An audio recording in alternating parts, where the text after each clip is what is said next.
Good morning, kids. I hope you're ready for another story from God's Word, from the Bible. We're going to be talking about Matthew chapter 25, verses 14 through 30. Matthew's found in the New Testament. Jesus said the kingdom of God was kind of like a man who decided to go on a long journey. And he got his servants together, and the first servant he gave 5 talents.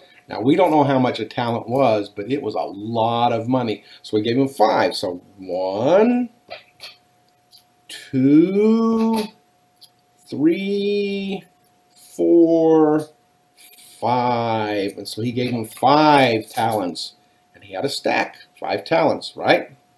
And then he took the second servant and he gave him 2 talents. Okay? And he got the third servant and he gave him 1. Just one talent. And then the man said, take care of this and use it wisely. And then he went on a long journey. And he was gone for a long time. And so the first servant took his 5 talents, and he invested them, and he used them, and he managed them so that when the master came back, he would have more. And the other servant who had the 2 talents, he took and did the same thing. He took his talents and he used them and he invested them and he used them wisely. So when the master came back, he would have more. But the third servant, he didn't do that. He was kind of scared of the master. So he took his 1 talent and he found a place and he dug a hole and he buried it in the hole and he covered it up so that he wouldn't lose it. He didn't use it. He just put it in a hole and left it there. Well, a long time later, the master returned. And he called all of his servants together and he said, here, let's see how you did with the talents that I gave you, with the money that I gave you. And so the one servant who had 5, remember, 5 talents, he said, well, master, not only do I have the 5 talents you gave me, but I have 5 more. 1, 2, 3, 4, 5. So I've got the 5 that you gave me, and I've got 5 more. And so now I've got a big stack of 10. See them? 10 talents. The second servant said, master, I still have the 2 talents you gave me, but I went out and I used them wisely, and now I've got 2 more. So I've got 1, 2, 3, 4. So I have 4 talents. Pretty good, huh? So now I've got the stack of 4 talents. Well, the third servant went to the master, and he had gone and dug up that 1 talent, and he said, master, I was scared of you, and I was scared of losing it, and I didn't want anything to happen to it, so I took care of it by digging a hole and burying it in that hole and covering it up, so when you came back, I'd still have that 1 talent. And guess what? He still had the 1 talent, but he didn't make it grow. Well, the master went to the person and the servant who had 10 talents and said, you did so well and you were so faithful that I'm going to give you much more. And then he went to the servant who had 4 talents and he said, you did so well and you were so faithful, I'm going to give you so much more. But then he went to the servant who only had the 1, who didn't use it wisely, who didn't use it faithfully, and he said, you have done wrong. You have not used the talent that I gave you. You have not invested it. You have not used it wisely. You have not used it faithfully. So I am taking it away from you. I'm taking it away from you, and I'm giving it to the servant who has 10. And so the servant who only had 1, who didn't use it, lost it. He doesn't have it anymore. Well, what does that teach us? Well, it teaches us that God gives us gifts. It may be gifts and talents that, like, we can sing, or we can talk and tell stories, or we can do anything, all these different talents we might have. Or he might just give us money as a gift. But what he tells us is, I'm giving you a gift. And some people might have more of a gift than others, But each of you have your own individual gifts. Each of you have your own gifts, own talents. And what I want you to do is use them wisely, use them faithfully, and use them to grow the kingdom of God so that they get stronger and better. But if you don't do that, when I come back, I'm going to look at you and say, I gave you talents, I gave you gifts, and you didn't use them. So you're not going to have anything. I'm going to take everything away from you. So what I think the lesson there is that God gives us gifts that we should use to further His word. No matter what our gifts are, because we all have them, He says use them. If we don't use them, when He comes back, He's not going to be happy with us. He's going to be very sad by the fact that we weren't faithful with the gifts He gives us. So that's our story for today. Again, found in Matthew chapter 25. And it's in the New Testament. And we hope you've learned something from that story. We will see you soon. I know it. And we miss you for right now. But we're looking forward when we get to see you again. We love you so much. And we can't wait to see your smiling. Good morning, everyone. Hey, kids. It's Miss Mary. We're going to talk about 12 men today. And if you count Jesus, it'll be 13. But really, we're going to talk about the 12. They're called the 12 disciples. Disciples are helpers that Jesus found to help Him. Because Jesus was going around teaching everybody about God and telling them how to live their lives and how to be good people. And it was getting to be so many people for Him to teach that He couldn't do it by Himself. So He needed to find some helpers. So He found Him 12 disciples. So our story is found in the book of Luke, which is in the New Testament. It's Luke chapter 5, verse 2 through 11.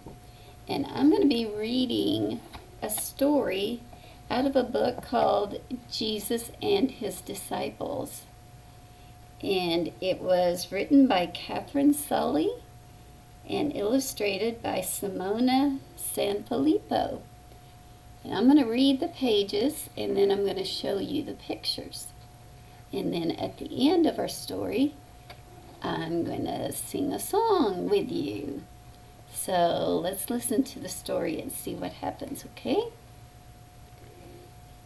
One day, a big crowd followed Jesus down to the lake. There wasn't enough room for everybody, so Jesus asked a man called Peter if he could use his boat. I want you to remember that name, Peter, because he's going to be one of the 12. Peter pushed the boat a little way into the water. Now everyone could see and hear Jesus. There's Jesus and Peter in the boat, and there's the crowd on the edge of the lake. Okay. While Jesus was teaching the crowd, the other fishermen were putting their nets away. When Jesus had finished, He said to Peter, "Take the boat out into the deep water and cast your net." "We fished all night and we caught nothing," said Peter. "But if you say so." So here's the men bringing in their nets, and there's Peter getting ready to go out into the deep water like Jesus told him to. Let's see if he catches some fish this time. Peter sailed to the deepest part of the lake and cast his net. Soon the net was full of fish, so he did catch fish. Peter called the other boat over to help. There were so many fish.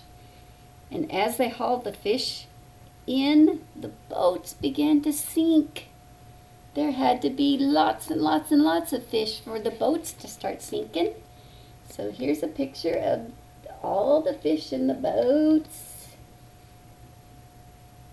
A lot of fish there, and some of them are even jumping back into the water.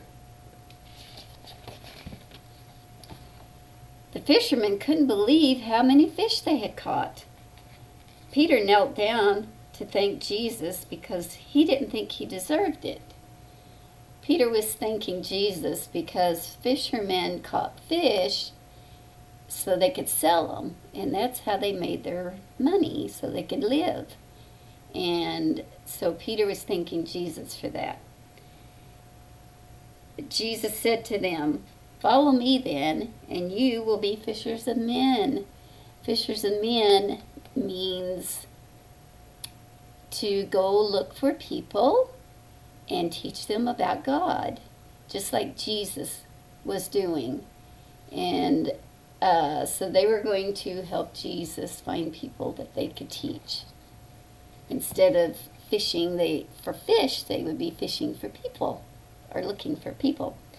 When they reached the shore, Peter and the other fishermen, Andrew, James, and John, that's some more names of the disciples, they left their boats to follow Jesus. So they just left everything there, and they followed Jesus.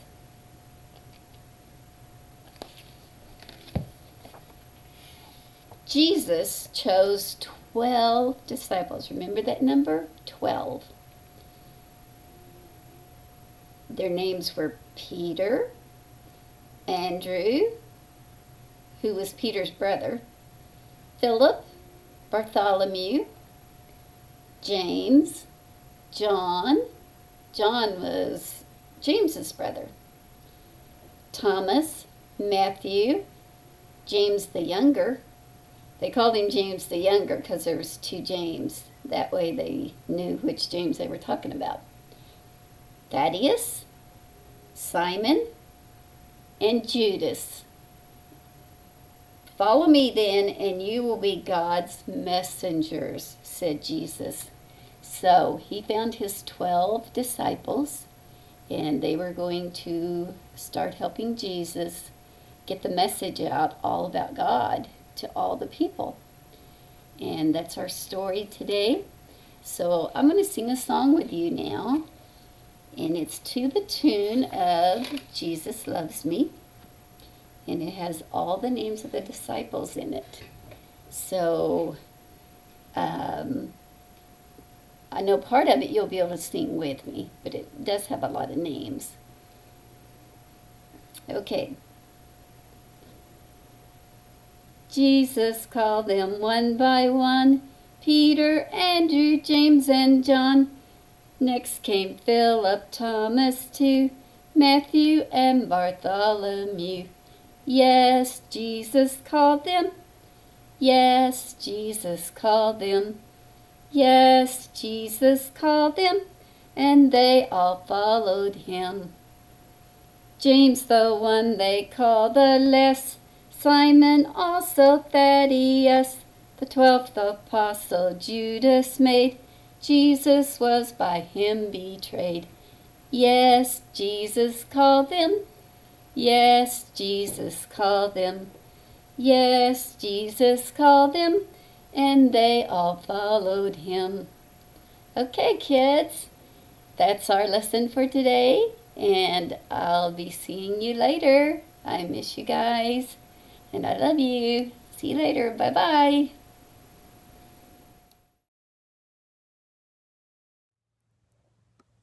Good morning. I hope you're having a great day. Before we start talking about what we're going to be learning about today, I have received a request to sing the banana song. So my Wednesday night grape kids, you know what's about to happen. So that means you need to make sure that there is room around you. We are not going to bump into furniture. We are not going to bump into things that are going to break. We need to make sure that we have room, right? So we're going to space ourselves out. We're going to make sure that we are safe. We're going to social distance from all objects and people. Are you ready? Here we go. Form the orange, form the orange, form the orange, form the orange. Now peel the orange, peel the orange, peel the orange, peel the orange. Now squeeze the orange, squeeze the orange, squeeze the orange, squeeze the orange. Form the corn, form the corn. Form the corn, form the corn. Now shuck the corn, shuck the corn. Shuck the corn, shuck the corn. Now pop the corn, pop the corn. Pop the corn, pop the corn.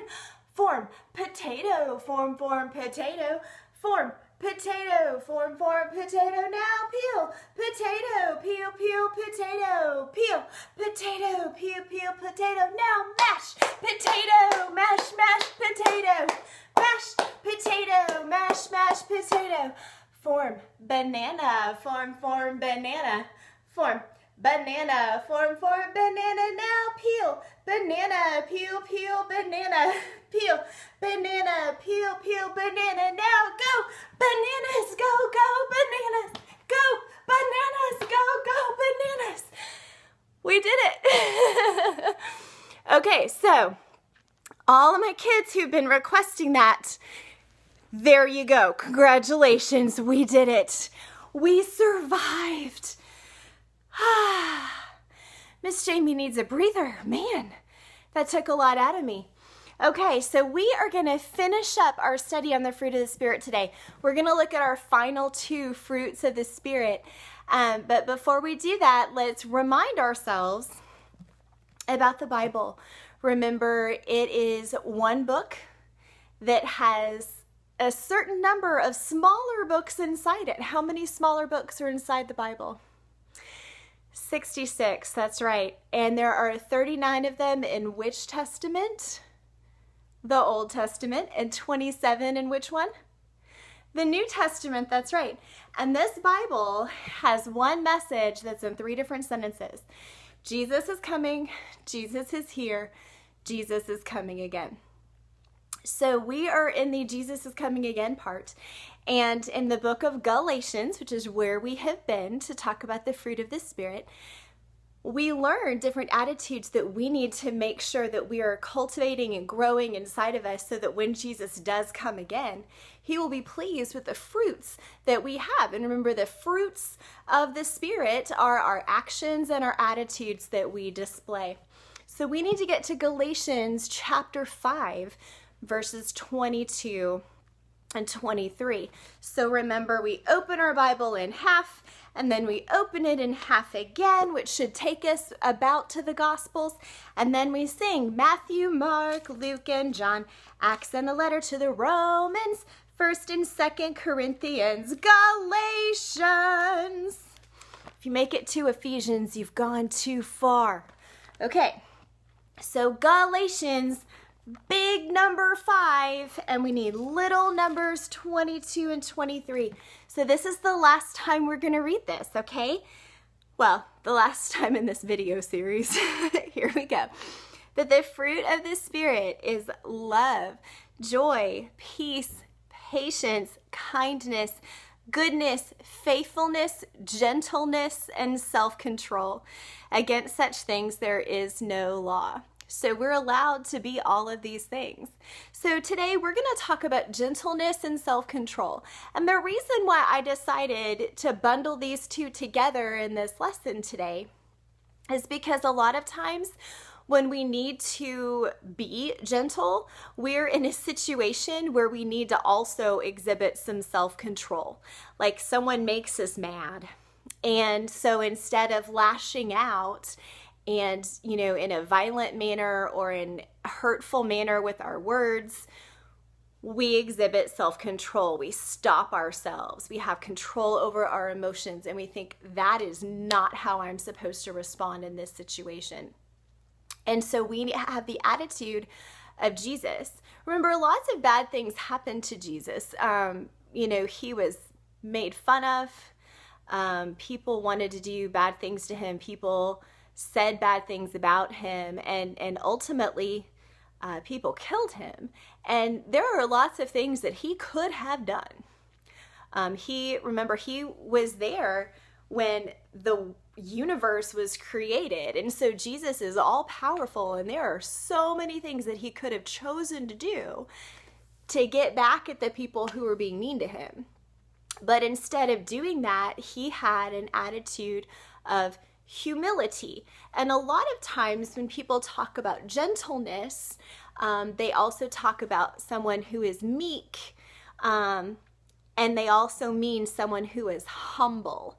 And that means that you're not prideful, you don't think you're better than other people, and you really restrain the part of yourself that kind of wants you to be better than everyone else, which is difficult. You have to have self-control in order to be humble, in order to be gentle and meek. And so those two kind of go together. So I know that we have been in this social distancing extravaganza for weeks. And I know that some of you are probably stir crazy and you're sick and tired of your brother and your sister and your parents, and you're all in the house and you're just kind of over it sometimes. Poor Lexi's stuck at home with mom and dad whenever dad's not working at the hospital. So she's kind of done. She's kind of over us, right? And so it's easy when people start getting on your nerves and you start getting irritated with other people, like some of you are probably right now. It's easy to lash out at other people and to be upset. And so that's when we have self-control. We stop ourselves, we evaluate our feelings, we evaluate our emotions, we respond out of gentleness, we are kind, we have our good actions because we love them, and that gives us a sense of joy, and it restores a feeling of peace because we showed our patience. Did I name all of them? I'm trying to go through my mind and think, did I name all those fruits of the Spirit? I think I did. They're all tied in together. So the fruits of the Spirit all work together. And that is why they're all listed here, and all attitudes that we need to have and we need to work on. So anyway, we're going to finish with the fruits of the Spirit song for the last time. So I don't know what fruit I'm going to use. But I do know that on the third verse, I'm going to be quiet so that you can name whatever fruit it is that you want to put in the song. Okay, are you ready? Oh, the fruit of the Spirit isn't a coconut. Oh, the fruit of the Spirit isn't a coconut. If you want to be a coconut, you might as well hear it. A coconut isn't a fruit of the Spirit, because the fruit is love, joy, peace, patience, kindness, goodness, faithfulness, gentleness, and self-control. Love, joy, peace, patience, kindness, goodness, faithfulness, gentleness, and self-control. Oh, the fruit of the Spirit isn't a kiwi. Oh, the fruit of the Spirit isn't a kiwi. If you want to be a kiwi, you might as well hear it. A kiwi isn't a fruit of the Spirit, because the fruit is love, joy, peace, patience, kindness, goodness, faithfulness, gentleness, and self-control. Love, joy, peace, patience, kindness, goodness, faithfulness, gentleness, and self-control. Oh, the fruit of the Spirit isn't a... Oh, the fruit of the Spirit isn't a... If you want to be a... You might as well hear it. Isn't a fruit of the Spirit, but the fruit is love, joy, peace, patience, kindness, goodness, faithfulness, gentleness, and self-control. Love, joy, peace, patience, kindness, goodness, faithfulness, gentleness, and self-control. Guys, I hope you have a wonderful rest of your day today. I love you. Bye.